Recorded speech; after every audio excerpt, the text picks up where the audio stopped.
Viper 6 Skyview Network, sponsored by Terry Lambert Hyundai.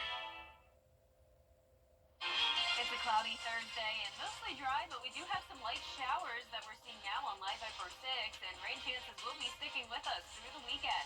I'll have all the details on that coming up. Now at 4:30, changes could be coming to your Social Security for millions of retirees around the country. Will you be affected? We'll explain. Plus, a big question on the minds of Republicans over the holiday break. Will there be a new House Speaker? Your news at 4:30 starts right now. Live from Television Park, this is WJBF News Channel 6 at 4:30.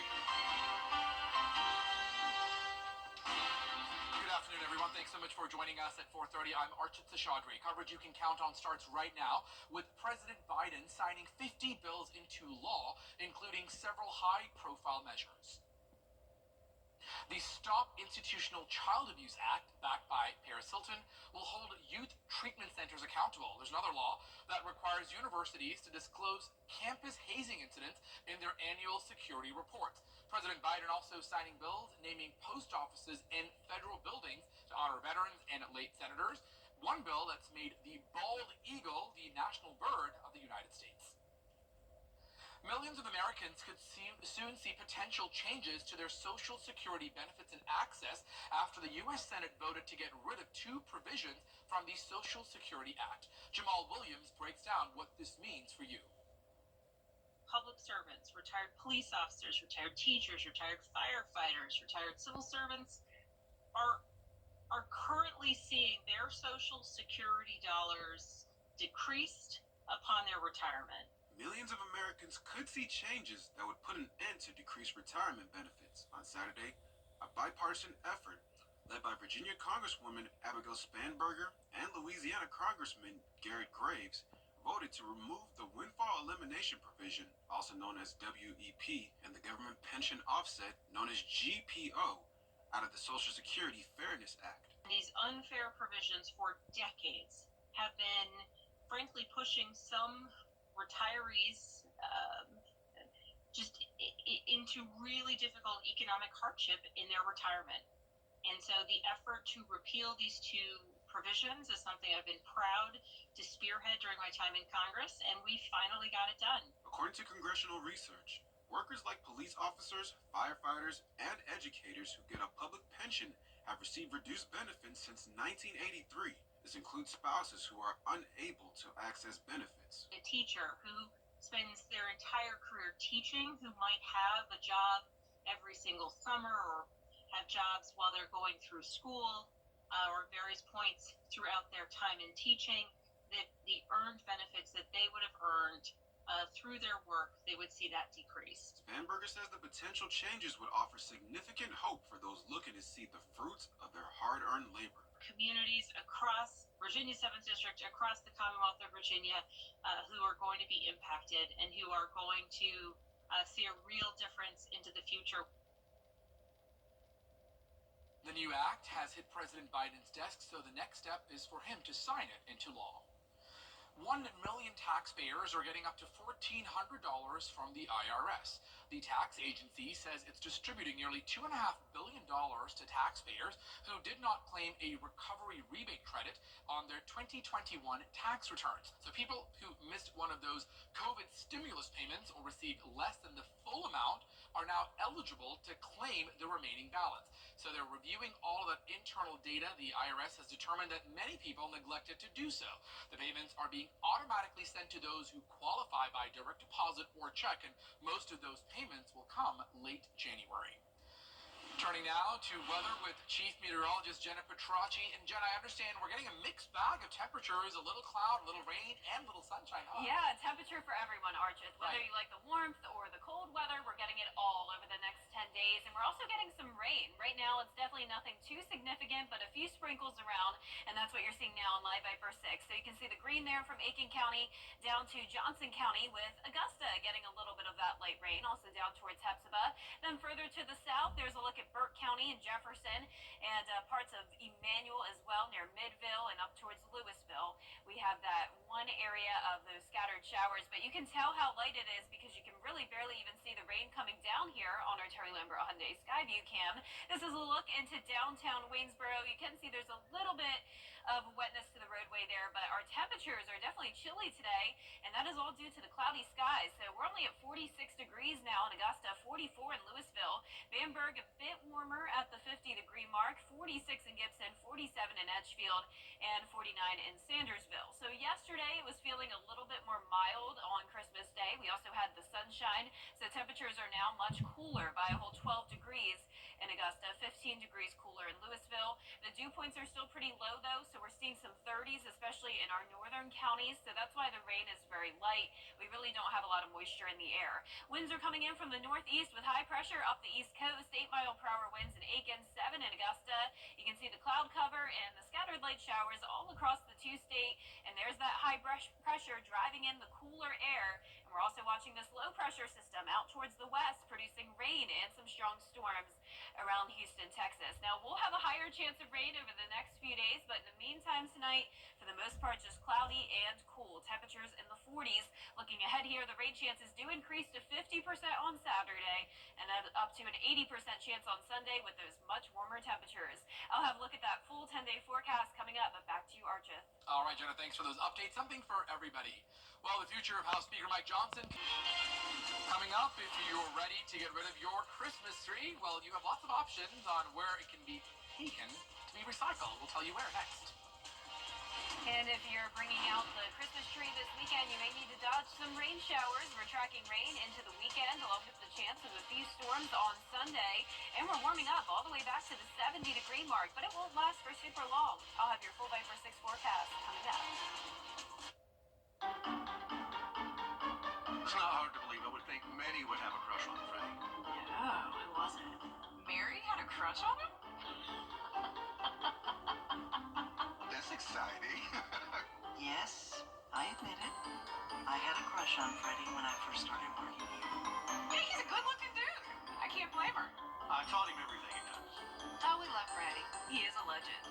Long live Freddie the Forecaster. Get ready to go on Once Weekly Mount Jaro. Book direct flights to Washington, D.C. at flyags.com. Welcome back, everyone. Well, don't throw everything out from your holiday festivities just yet in the garbage can. Recycling specialists say your cardboard boxes and paper products that are not lined can in fact be recycled. But make sure that you remove all of the packaging materials. Things like your bows and ribbons, those are not recyclable and should be reused if you can. Wrapping paper, though, is recyclable, but not all of it. So some of those old, unwanted electronics are also in a special category. Listen up. Lights that don't work anymore. Don't go in the recycling bin with those lights, please. Take those back to store drop-off locations. Home retail centers will often take those as well. When it comes to gift wrap, if you have these gift bags that are heavily coated with glitter, those aren't very recycle friendly. We look for options like a craft bag, which is a lot more recycle friendly. These can go in the recycling bin. Waste Management advises asking your recycling center what they accept to make sure that your good intentions simply don't go to waste. Well, if you're like me and you like to plan in advance, you may be wondering what to do with your Christmas tree, especially if it's a real tree, and when you should take it down. Well, here's one option. You can turn it into the Army Corps of Engineers for fish habitats, or you can even drop it off at your location at one of these spots. Now, rangers can come and pick them up. They also will drive them to the lake. They will drop them into some of the deep waters, and the fish can use them as hiding places or feeding grounds.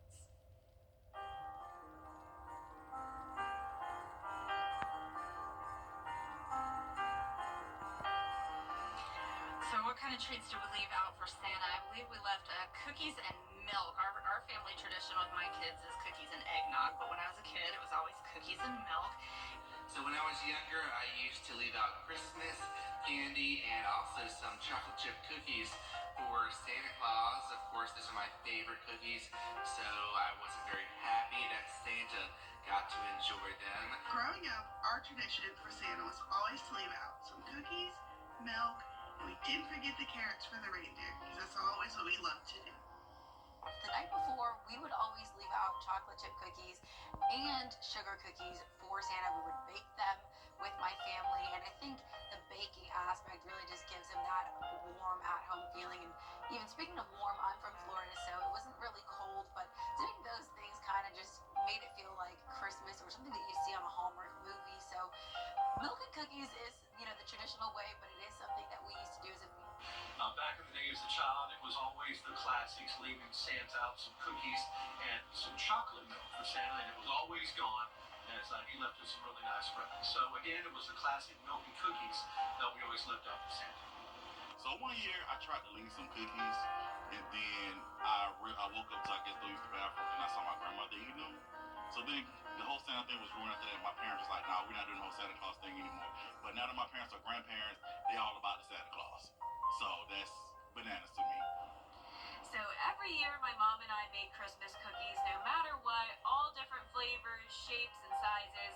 But what we did pretty consistently was nativity scene cookies, and a lot of times we would leave these out for Santa.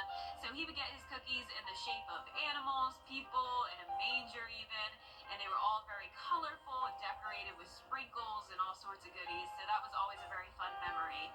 Merry Christmas to all, and to all a good night. Love you. Merry Christmas. Happy holidays.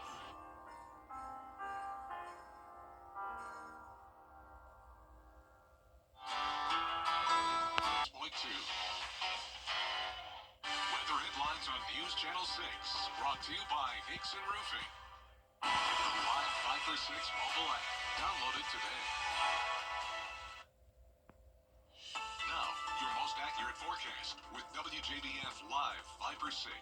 Welcome back. Still no changes here on Live Viper 6. It's just the scattered light showers that we're seeing anywhere from around Aiken County down to Emmanuel County. So our western and far eastern counties mostly dry, other than a few of those light showers as well in parts of Barnwell and Bamberg. But here's a look at Richmond County. You can see just peppered about here, we have the very light rain.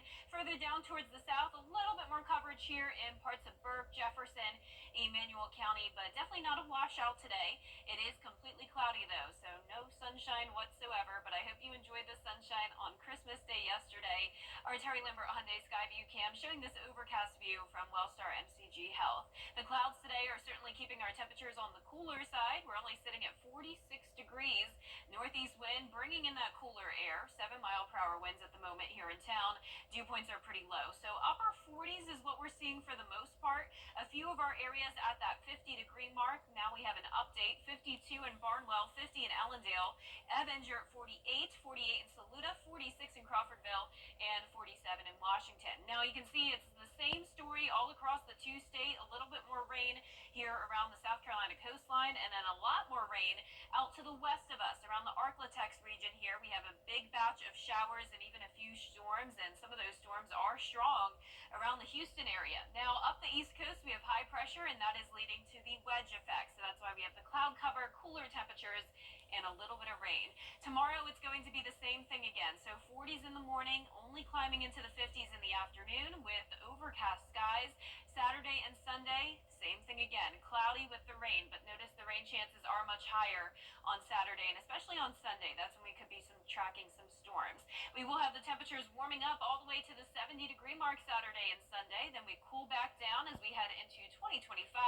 Temperatures will be in the mid-50s this time next week. Highest rain chance will come in on Sunday. We could use the rain. We're still at just around an inch so far for the month of December. You can see our futurecast tonight really not showing much other than the light showers. Here's this cold front approaching. That'll bring some storms across Alabama on Friday. For us, not much rain tomorrow, but then on Saturday, same thing, light showers in the morning, and then Saturday evening is when we could have some heavier showers and maybe a few storms. So here's a closer look. Saturday will not be a complete washout, so still some opportunity for outdoor plans, especially in the early afternoon. Some brief heavier downpours possible, especially as we get to around 6 o'clock, and then more storms continuing Saturday night into Sunday. So the chance of severe weather is to our west on Saturday, but there's a chance that this could move up towards the East Coast, bringing us maybe a marginal risk by Sunday. So we'll keep you updated on that. Temperature outlook showing a below average temperatures though from New Year's Day all the way through the 5th. So you can see that reflected here on the 10-day forecast. We're going from the upper 60s Monday and Tuesday down to the mid-50s next Thursday, upper 40s by the end of next week, and our low temperatures will eventually fall back down to below freezing. And we'll be right back. My Alzheimer's. Visit amyloid.com for additional information. After an accident, consider this. Insurance companies track the results of law firms. They know which ones ignore lowball offers and file lawsuits, and which ones have never seen the inside of a courtroom. If your lawyer has a reputation for settling cheap, what kind of offer do you think you'll get? I'm Austin Jackson, and my law firm, insurance companies respect us because we stand up for our clients. Injured? Call Austin Jackson, the Augusta guy. 706-724-7224.